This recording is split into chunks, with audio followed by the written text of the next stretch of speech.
Alléluia, Seigneur, je veux te glorifier en ce matin, Papa, pour ton assemblée réunie, Seigneur, Papa, pour écouter, Seigneur, ce que tu as prévu de leur transmettre, Seigneur, par mon billet.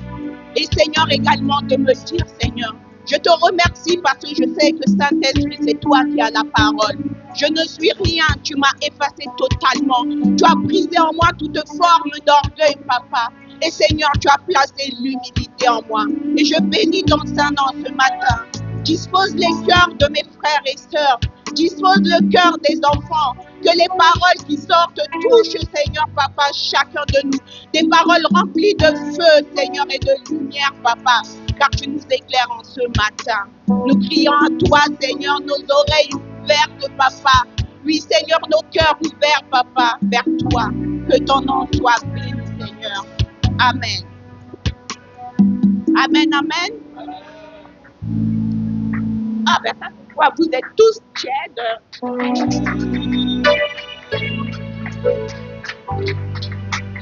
Amen. Mais je pensais qu'il y aurait des cris parce que comme moi je suis derrière, je crie plus que tout le monde. Gloire soit rendue à Dieu. Donc moi, mon témoignage, j'attendais que l'apôtre finisse. Je veux témoigner en ce matin que le Seigneur m'a permis de me tenir là parce que je vous assure que c'est dur. Quand on imagine juste qu'on doit passer derrière la chair, alors j'ai dit, oh là là, apôtre, qu'est-ce qu'il m'a emporté? Même ce matin, je m'étais dit, je ne vais pas envoyer pour toi, je suis malade comme ça, là. Il va choisir quelqu'un d'autre pour parler. Et j'étais là ce matin, j'arrivais pas. Je vous assure, j'ai jeté de feu et de feu, je dis, Seigneur, je ne sais même pas ce que je vais dire. Même les témoignages que j'ai habituellement, aucun ne revenait dans ma tête. Ma fille s'est levée, m'a dit, maman, ça va? À 5 heures du matin, j'étais là, en train de dire, ça va pas du tout, là. Mais Dieu fait grâce parce qu'il a permis à ce que, lorsque le rideau avait été déchiré, il nous a permis à tous de nous tenir derrière cette chair. Parce qu'il nous considère tous au même pied d'égalité. Qu'on soit pasteur, qu'on soit apôtre, qu'on soit ce qu'on veut, Dieu nous prend tous à égalité. Et c'est pour ça que je veux le bénir en ce matin. Car là, je me tiens derrière la chair. Moi aussi, je me suis bien habillée seulement pour ça. Si vous avez vu en veste, j'ai dit, il n'y a pas que l'apôtre, ni le frère Shaddai, ni l'équipe des louanges. Moi aussi, je suis bien habillée ce matin pour témoigner de la grandeur de Dieu. Donc, vous pouvez vous asseoir. En ce matin, comme l'apôtre m'avait dit, il m'avait donné comme sujet la persévérance. Je lui ai dit, mais pourquoi? Il m'a dit, mais parce que toi, tu as beaucoup de témoignages à donner au travers de la persévérance. Et je pense que tu as beaucoup de choses à nous apporter à ce matin par tes témoignages et par ce sujet, parce qu'il te correspond. Je me suis dit, oui, Seigneur, c'est vrai que tu as raison. Tu l'as dit à la fois, tu sais pourquoi. Et c'est pour ça que je veux témoigner. Témoigner même par rapport à tous ceux qui verront ce message. Pour témoigner de la grandeur de Dieu dans ma vie. La persévérance. Comme il est défini dans le dictionnaire Larousse, quand j'ai fait mes recherches, la persévérance veut dire une action de persévérer. La continuité, la persistance, la poursuite d'un objectif. La persévérance peut également être définie comme une qualité qui permet à la personne de persister, de continuer, de tenir bon dans une action ou un acte, et ce malgré les éléments contraires. La persévérance est ainsi proche de la patience et de la constance, car elle s'inscrit dans le temps. C'est aussi l'assurance, le fait de ne pas abandonner malgré un échec et de se relever à chaque fois. C'est faire preuve de ténacité. Comme Paul l'a dit dans l'Épître aux Romains, il définit la persévérance comme une attitude liée à l'espérance. Voilà ce que je peux dire de la définition de la persévérance. Par contre, la persévérance, la première mission, tourne autour de 3 vertus, c'est-à-dire de 3 qualités. La persévérance dans la charité, à faire le bien autour de nous. Si nous prenons Galates 6, 9, si quelqu'un peut le lire.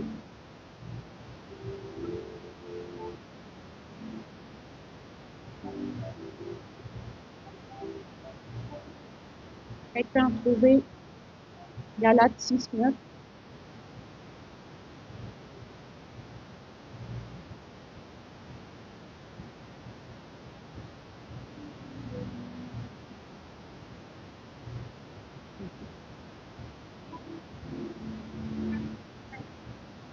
Ne nous lassons pas de faire le bien, car nous moissonnerons au temps convenable si nous ne nous relâchons pas. Amen. Amen. Amen. Vraiment, tout nous est dit dans ce verset biblique. Ne nous lassons pas de faire le bien, car nous moissonnerons au temps convenable si nous ne nous relâchons pas. Cette parole, ce verset est tellement profond pour moi parce qu'il nous permet, le Seigneur nous dit de ne pas arrêter de faire du bien, de ne pas rendre le mal à ceux qui nous font du mal. Moi, j'aime prendre l'exemple de ma mère par rapport à ce verset. C'est ma mère, c'est une femme que j'aime énormément. C'est une femme au grand cœur, une femme qui prie énormément. Malgré le fait qu'elle soit catholique, le Seigneur l'écoute toujours. Je sais que ma mère, à un moment, si je pense au témoignage pour le dire, ma mère, à un moment, elle avait son frère, son cousin. Et moi, j'étais dans la prière. Et ma mère est tombée malade subitement quand son cousin l'a appelée. Elle a eu le cœur qui a battu d'un seul coup. Elle lui a demandé, mais pourquoi mon cœur bat autant dès que tu m'as appelée? Et subitement, elle est tombée par terre avec un mal de dos dont nous ne connaissons même pas l'explication. À ce moment, j'étais encore en Centrafrique et j'ai donné le sujet de prière au pasteur parce qu'il y avait aussi, on faisait énormément de veillées chez moi, on faisait beaucoup de choses chez moi avec le pasteur et toute l'église. Je les recevais énormément. Et le pasteur a pris ce sujet, je lui ai rien expliqué, il est venu trop le matin, il m'a dit, ta mère, rien ne va se passer. C'est juste son frère qu'il avait sacrifié, donné pour sacrifice. Et j'ai dit, ah Seigneur, vraiment, tu es Dieu. Mais ça ne fait rien. On a continué à prier, rien n'est arrivé à ma mère. Et ma mère, cette femme au grand cœur, quand je lui ai dit tout ça, j'ai raconté à mes frères et sœurs, à mes oncles, je leur ai expliqué qu'il ne fallait pas que cet oncle nous approche. Mais mon oncle, quand il voulait venir en France, cet oncle-là, il a appelé elle pour venir chez elle. En fait, il avait un objectif. Au lieu de fuir, de dire non qu'elle ne pouvait pas, elle a pris sa peur sur elle et elle a dit, je vais le recevoir. Le grand cœur, elle a fait l'hospitalité, elle a reçu chez elle. Il était là, rempli de mauvaises intentions. Ça a été un combat. J'étais déjà ici en France, ça a été un combat très, très dur. Mais Dieu était au contrôle. Et pourquoi je dis ça? Ma mère n'a pas tenu compte de ce qu'il avait fait, du mal qu'il lui avait fait. Mais elle a toujours tenu à faire du bien, le bien autour d'elle. Elle a tenu à rendre par le mal le bien. Et le Seigneur l'a béni. Le Seigneur a confondu mon oncle. Et comme il est dit dans Luc 21, 19, je vais lire. Luc chapitre 21, verset 19. Par votre persévérance, vous sauverez vos âmes. Et je sais que par là, l'âme de ma mère a toujours été sauvée. Son Seigneur était là, il a toujours assisté, il a toujours tout fait pour elle pour qu'elle se sente bien, malgré toutes les maladies, les attaques qu'elle a, son hospitalité, son grand cœur, comme tout le monde le dit, a toujours été vraiment une chose. Je l'admire tellement, j'ai toujours eu beaucoup d'admiration pour elle. Malgré tout ce qu'on lui a fait comme mal, qu'elle a traversé, ça a été des témoignages pour ma vie et c'est ça qui m'a rendu également comme ça. J'ai pris beaucoup d'aide avec l'hospitalité, toujours faire du bien, même à ceux qui nous font du mal. Ne regardons pas à ce que les gens nous font, mais regardons seulement à l'écriture, à la parole de Dieu, qui nous dit de ne pas tenir compte de ce qu'on nous fait, mais de toujours rester avec le bien en tête. Qu'importe la situation, mais le bien en tête. Parce que nous, souvent, les chrétiens, dès qu'on nous fait du mal, alors là, je peux vous assurer. Parce que moi aussi, je l'ai fait, on se met à genoux directement. On commence à dire, allez, le feu sur la personne, le feu sur la personne, qu'il lui arrive tous les malheurs, qu'il lui arrive tout le malheur. Mais le Seigneur nous dit de ne pas prier comme ça. Faisons le bien. Même quand le mal est là, nous recevons le mal. Faisons le bien. Le bien. Je vous assure, il y a une dame, cette semaine-là, une mamie assez âgée européenne. Je rentrais, j'étais allée faire mes examens et j'avais des douleurs énormes. J'ai vu cette mamie, elle avait plein de fausses. Je me suis dit, mais pourquoi? En fait, elle était toute courbée avec un grand carré et en plus un sac. J'ai dit, qu'est-ce qui lui prend d'aller faire autant de foot alors qu'elle arrive à peine à marcher elle-même? Je suis venue, je l'ai trouvée au bas de l'escalier, je demandé, vous avez besoin d'aide? Elle m'a dit, oui, s'il vous plaît. Elle m'a dit, ben, prenez seulement le caddie. Je lui ai dit, non, non, je vais prendre le caddie et puis le sac. Je vais le monter. Elle dit, ah bon? Elle était étonnée. Ah bon? Oh, vous êtes gentille, madame. Merci beaucoup, madame, vous êtes gentille. Et au moment où on est monté dans l'ascenseur, c'est cette parole-là qui m'a touchée. Elle s'est tournée, elle m'a dit, que Dieu vous bénisse.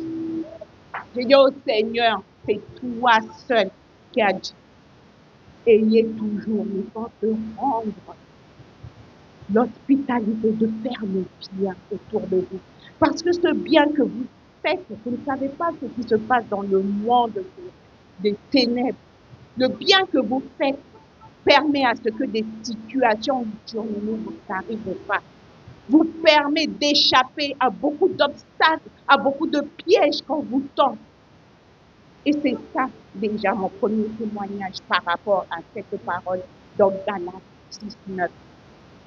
Faites toujours le bien, l'hospitalité. Si vous pouvez recevoir, recevez dans la limite de ce que le Seigneur va vous dire. Il ne faut pas recevoir au-delà et après se plaindre, mais il faut faire les choses suivant ce que l'on peut faire. Ne pas faire trop non plus, parce que parfois, ça nous retombe dessus, parce que dès qu'on pense à mal, voilà, la bénédiction est partie. Donc, faites le bien pour le bien. Le Seigneur nous dit encore une des vertus, des qualités qu'il faut avoir pour persévérer, il faut persévérer dans la foi. Nous lisons dans Jacques 1, Déborah,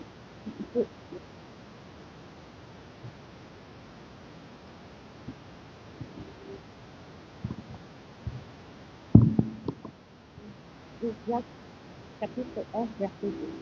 Jacques 1, verset 2. Heureux l'homme qui supporte patiemment la tentation, car après avoir été éprouvé, il recevra la couronne de vie que le Seigneur a promise à ceux qui l'aiment. Ah là, quel beau verset. Quel beau verset dans la foi. Persévérant dans la foi. Quand je pense à ce verset, j'ai envie de pleurer. Parce que dès que j'y pense, le Seigneur nous dit, persévérant dans la foi. Il m'était arrivé, comme l'apôtre l'avait dit, même quand je suis malade, contre vent et marée, je viens. Je me rappelle, nous étions loin quand nous étions à Logne. J'avais une thrombose et on ne l'avait pas vite découvert parce que pour moi, c'était une crise de trépas. Mon pied enflé, je tenais la béquille. J'ai dit, mais Seigneur, pourquoi? À chaque fois, je suis là, je suis toujours présente, je prie. Mais pourquoi tu me laisses avec ces douleurs qui m'épuisent? Je ne peux pas rester un jour sans pour autant être malade. Et c'est quoi qui est gonflé à mon pied et qui ne descend jamais? Mais Dieu me protégeait. Parce que quand je suis allée à l'hôpital, les médecins m'ont dit, et vous prenez ça depuis 3 semaines? Parce que ça pouvait monter à mon cœur. Mais le Seigneur m'avait préservé. Il me préservait. Il a dit, tant que tu n'iras pas à l'hôpital, tu ne sauras pas. Et c'est là, j'ai dit, oh, je me plains, mais Seigneur, ma vie est un témoignage. Je suis un témoignage vivant. Parce que même cette thrombose n'a pas pu m'arrêter à toujours aller dans ta maison. J'ai persévéré dans la foi en priant chaque jour, en lui demandant d'intervenir sur ma foi et toujours de soutenir cette foi, de m'aider, parce que de moi-même, je ne le peux pas. Le Seigneur m'a donné de beaux enfants. J'ai mes filles, Farida, Sarah est là. J'ai mon petit-fils, Emmanuel. Quand on me disait, je n'arriverai pas. Mais ma vie est un témoignage. Je suis le témoignage vivant du Seigneur. Et je me dis, oh là là, ce que j'ai traversé des années. Le 22 novembre, 56 ans. Pour une prépa à qui on avait dit qu'elle allait mourir à 16 ans. Ah ça, Dieu est grand. Donc c'est pour vous encourager, vous mes enfants, vous ma famille, persévérant dans la foi. Quels que soient les obstacles, quel que soit ce qui nous arrive, le Seigneur est bon. Et il a toujours le dernier mot en toutes choses. On nous dit dans Romains 5, 3 à 4, la victoire est dans la persévérance. Je résume, la victoire est dans la persévérance. Pour les enfants, les études, vous vous plaignez. Ah oui, oh, je n'arriverai pas, je ne vais pas y arriver. Je dis toujours à ma fille, est-ce que tu as prié? La victoire est dans la persévérance. Prie. Prie, le Seigneur t'aidera. Ce que tu vas oublier, tu vas te le rappeler. La victoire est dans la persévérance. Quelle que soit la matière où tu as des difficultés, le Seigneur t'éclairera. Et tu verras, tu auras dans cette foi que tu as en lui, parce que tu lui as confié ce sujet. Il va te donner ce que ton cœur désire. Mais n'arrête pas de persévérer dans la foi. La prière est essentielle. Persévérer dans la foi. Parce que toute ma vie, oh, je dis, mon Dieu, j'ai été bénie en moi. Bénie. Ma persévérance dans la foi, rien que pour prendre. Là, il n'y a pas eu longtemps, quand j'ai eu l'appel pour aller travailler pour la RATP. C'est arrivé comme ça parce que je commençais à me plaindre, je me disais, Seigneur, je n'arrive plus à supporter cette société dans laquelle je suis. Qu'est-ce que je fais? Mais le Seigneur m'a dit, attends-moi mon enfant. J'avais même pas idée parce que pour moi, à mon âge, je ne pouvais plus aller chercher, c'était trop de fatigue, j'avais plus envie de faire aucun entretien. Mais le Seigneur m'a dit, j'ai écouté tes lamentations, j'ai écouté quand tu pleurais dans ta chambre toute seule et que tu voyais que personne ne le savait. Maman et Dani est là parce que souvent je me confie à elle. On parle énormément, même avec l'apôtre, souvent je me rapproche d'eux. Je partage beaucoup de choses avec eux sur ce que je vis. Mais le Seigneur avait dit, ne pleure pas mon enfant. Ta persévérance dans la foi, je vais te récompenser. J'ai été appelée à la RATP. J'ai proposé mon salaire. Après, ils voulaient me réduire ça de 1 000 € annuels. Et après, mais c'est vraiment bizarre parce que la filiale que j'avais, qu'on perd dans la société dans laquelle j'étais, c'est cette filiale aussi, je vais aller la retrouver à la RATP. Est-ce que vous y croyez comment Dieu accomplit les choses? Persévérance dans la foi. Priez sans cesse, demandez au Seigneur. Toute cette nuit, j'ai dit, j'ai même pas la force de prier.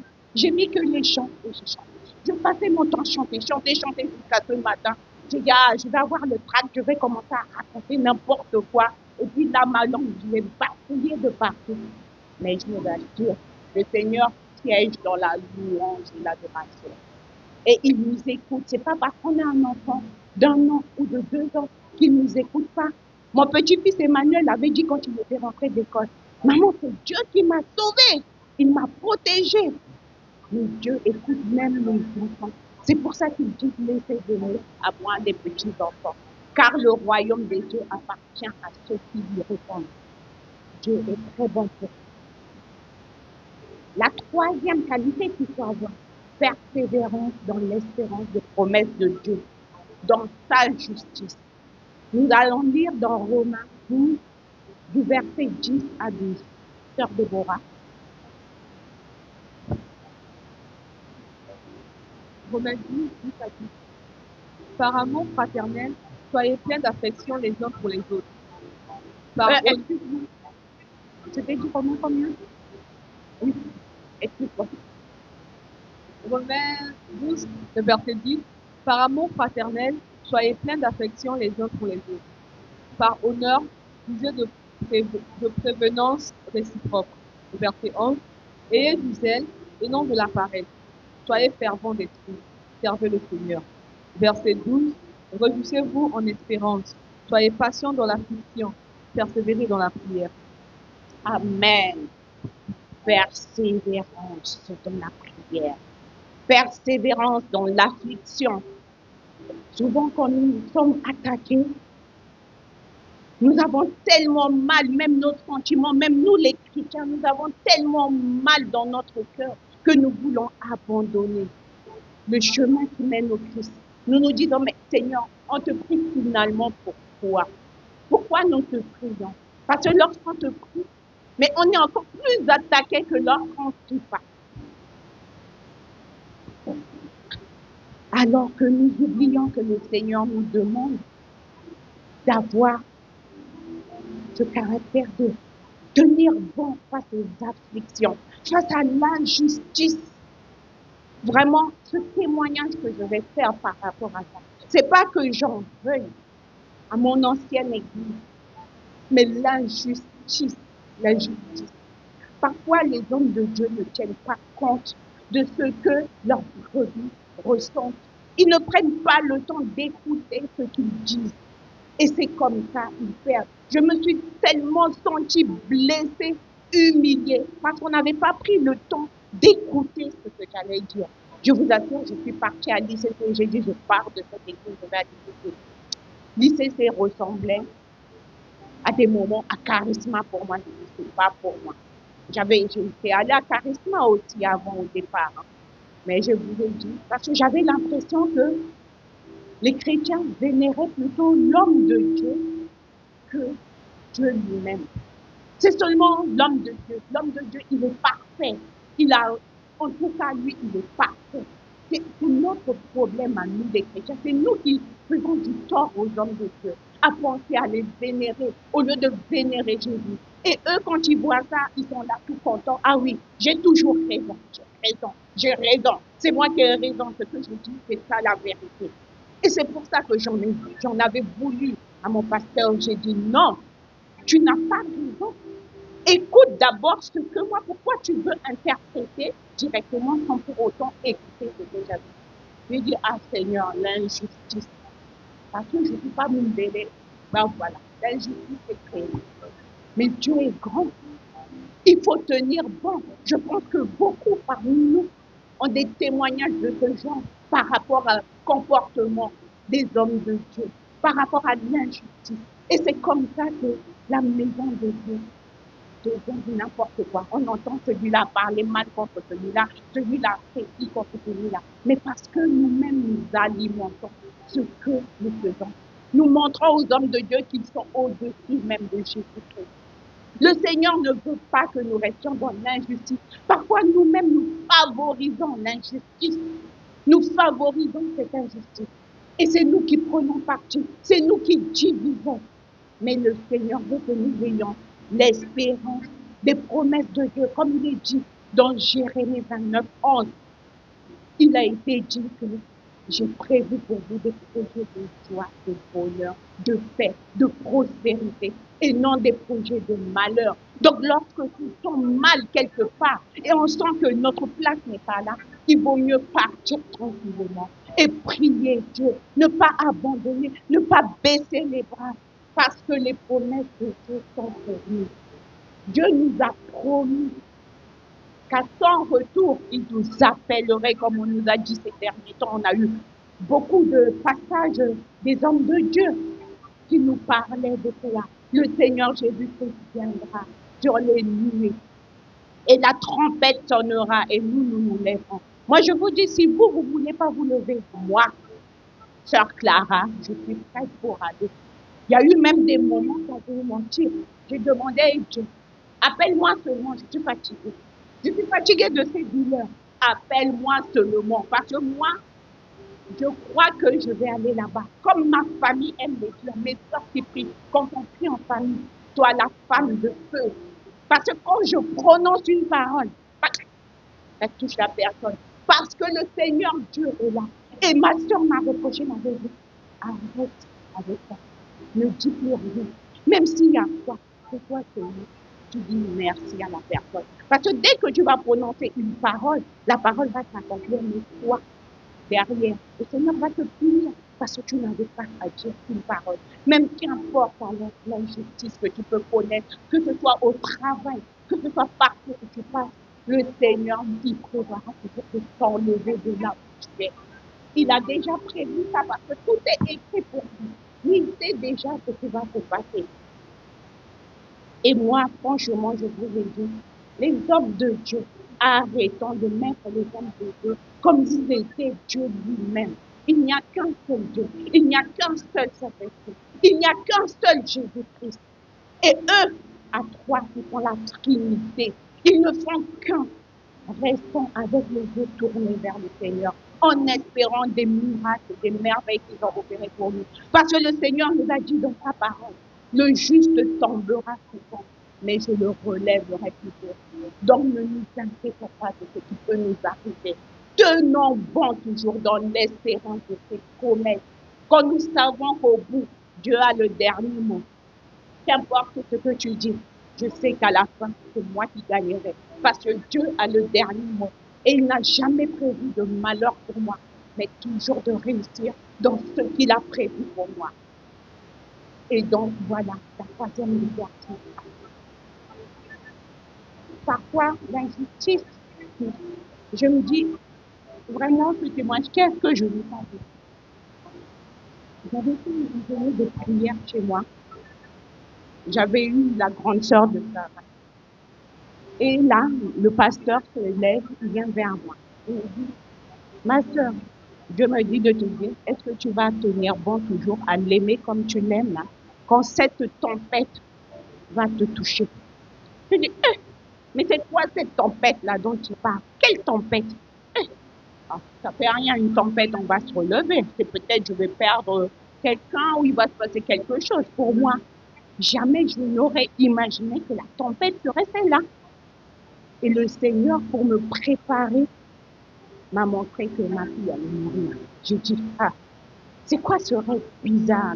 Et moi-même, quand je faisais les prières, Seigneur, prends ma fille auprès de toi. C'est encore un bébé. Prends-la auprès de toi. Parce que je sais que tu me l'avais prêté juste pour me protéger.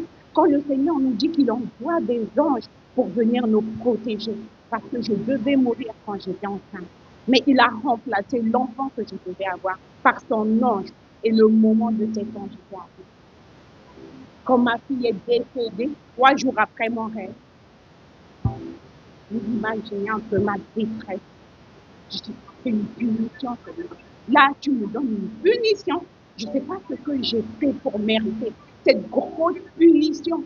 Est-ce que je vais m'en relever? Et tu veux que je continue à te montrer que je t'aime? Mais comment je vais arriver à te montrer que je t'aime puisque tu m'as pris ce qui était important pour moi? Mais le Seigneur m'a calmé, m'a dit, par le biais de ma grand-mère, tu sais, quand la calebasse, elle tombe et qu'elle ne se casse pas, on pourra toujours la remplir. Mais quand elle tombe et qu'elle se déchire, on ne pourra plus mettre de l'eau dedans. Ça coulera toujours.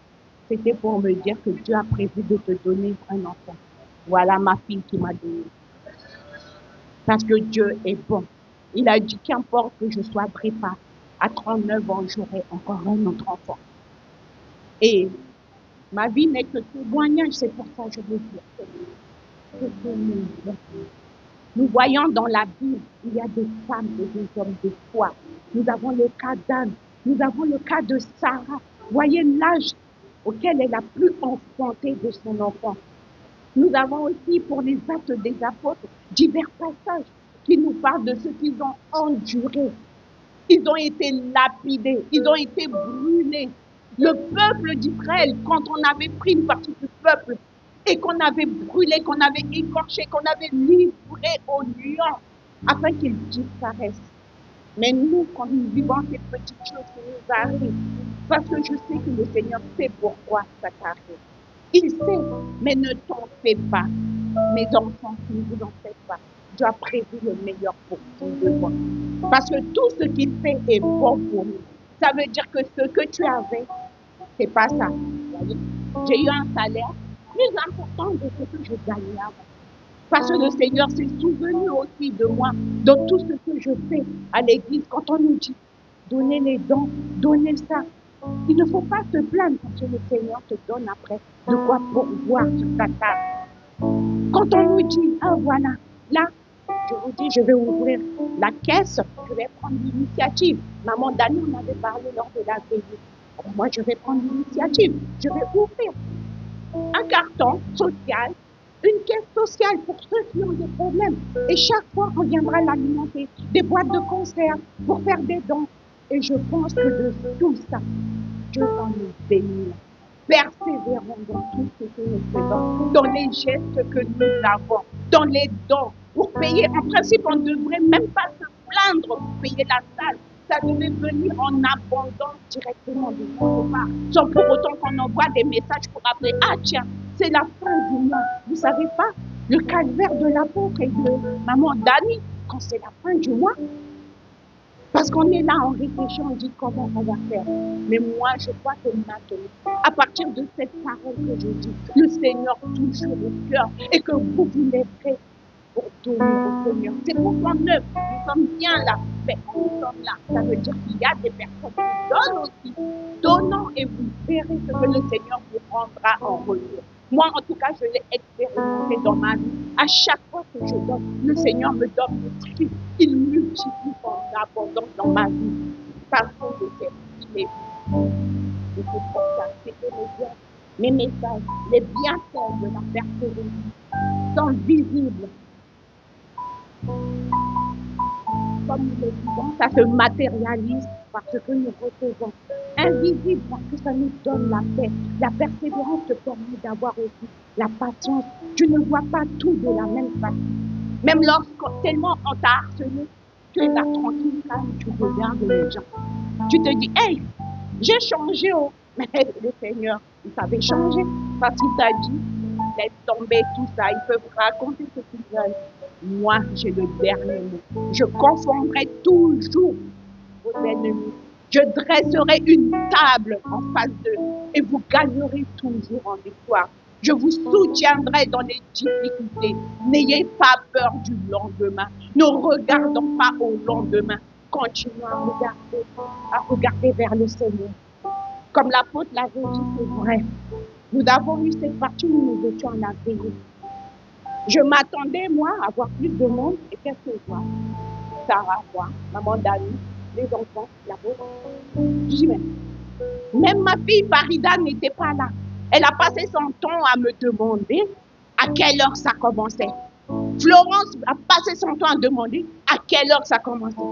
Personne n'est venu. Nous étions 3 adultes avec 4 enfants. Est-ce que c'est possible ça? La persévérance. Mon conseil pour vous, mes frères et sœurs, c'est ça. C'est dans Romains 12, comme il est dit. Réjouissez-vous en espérance. Soyez patients dans l'affliction. Persévérez dans la prière. Lorsque nous prions en groupe, c'est important. C'est comme il est dit, mais l'acte de la cause, comme on dit, l'école, l'église primitive, on parlait. Dans Acte 2, 46 à 47.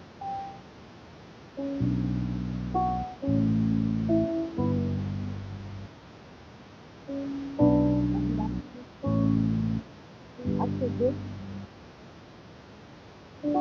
Acte 2, 46 à 47. Ils étaient chaque jour tous ensemble assidus au temple. Ils rompaient le pain dans les maisons et prenaient leur nourriture avec joie et simplicité de cœur, louant Dieu et trouvant grâce auprès de tout le peuple. Et le Seigneur ajoutait chaque jour à l'Église ceux qui étaient sauvés. Amen. Comme nous voyons, la veillée, nous n'étions que 5. Ça vous parle, la prière en groupe est très importante parce que ce n'est qu'une force, nous aurons plus de force si nous soumettons nos sujets de prière, si nous prions pour l'Église. La force sera là, la base de toute chose. La prière en groupe est importante. La veillée est importante. Les moments de prière du matin, 5h30 du matin sont importants. Quand je vois, il y a le frère El Shaddai. Mais 5h30, nous aussi, on voudrait bien dormir, hein, maman Dani. On est souvent fatigué. Moi, je vous dis, je suis malade. Je peux pleurer toute la nuit. Mais je suis connectée. Et pourtant, vous êtes tous plus jeunes que moi. Et c'est important la prière. Comment ne voulez-vous pas tomber à chaque fois qu'il y a un problème qui se présente, si vous ne priez pas en groupe? On nous dit n'abandonnez pas vos assemblées aux moments importants. Et ce sont des moments importants. Parce que nous aussi, nous sommes fatigués de prier aussi et de voir que les autres ne se connectent pas. Moi, ça m'a fait plaisir quand je vois maintenant le mercredi soir, le vendredi soir. Oh là là, je dis Seigneur. Emmanuel me faisait la réflexion tout à l'heure. Vous ne m'avez pas encore inscrit dans le groupe. J'ai dit, oh Seigneur, mais tu es bon. Bientôt, on aura tous les petits enfants qui seront inscrits. Bientôt, on sera tous là à prier. Parce que le Seigneur a prévu de toucher chacun des cœurs. Et je prie le Seigneur qui touche les cœurs pour que la prière des 5 enfants, au lieu qu'on soit 4, qu'on soit aussi nombreux que lorsqu'on est au soir. Avant, on n'était pas nombreux le soir. Mais le WhatsApp, finalement, est très, très bien parce qu'on est plus nombreux. Ça nous réveille, hein? On est tous debout. Allez, on le prend. Même parfois, c'est à contre-cœur. On est là. Donc, maintenant, je crois et je suis sûre que le Seigneur touchera le cœur de chacun, de nos enfants, des absents, à se mettre en connexion parce que la persévérance dans la prière, dans la foi, c'est ça qui est important. Et vous verrez tous les bénéfices que vous en tirerez. Donc voilà le petit message que j'avais à vous donner. J'avais dit 10 minutes, mais sinon c'était plus. Et je remercie le Seigneur pour cela.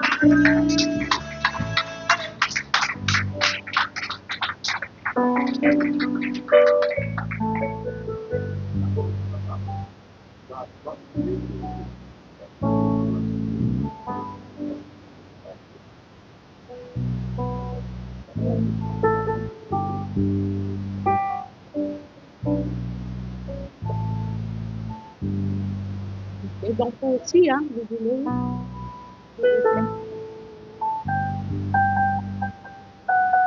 Oh, éternel Papa, mon Dieu. Ce message, Papa, je ne l'avais même pas prévu comme ça. Mais c'est toi, Seigneur, qui voulais me parler également, Seigneur. Et je proclame maintenant, je déclare, Seigneur, ces paroles, Papa, Seigneur, de bénédiction, Seigneur. Ces paroles, Seigneur, de zèle, d'un souffle nouveau sur toute ma famille, l'assemblée source de vie, même les petits enfants, Papa. Je crois que, Seigneur, tu as touché nos cœurs, Papa. Tu nous as donné, Seigneur, une nouvelle vision. Que l'Église, c'était nous, Seigneur, Papa.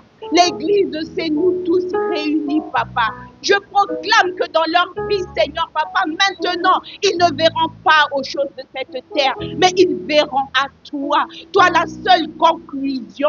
Toi, celui qui nous donnera tout ce que nous voulons. Donne-nous la force, Seigneur, de surmonter tous ces obstacles, ces problèmes qui nous arrivent. Et je crois, Seigneur, je le confesse par ce pouvoir que tu m'as donné, que tu répands ton onction de feu et que tu touches le cœur de chacun de tes enfants ici présents, Papa. Même de ceux qui ne sont pas là, Papa. Tu les touches là où ils sont, Seigneur. Papa, je crois, Seigneur, Papa, que le nouveau que tu vas souffler parmi nous, Seigneur, aura, Seigneur, des conséquences.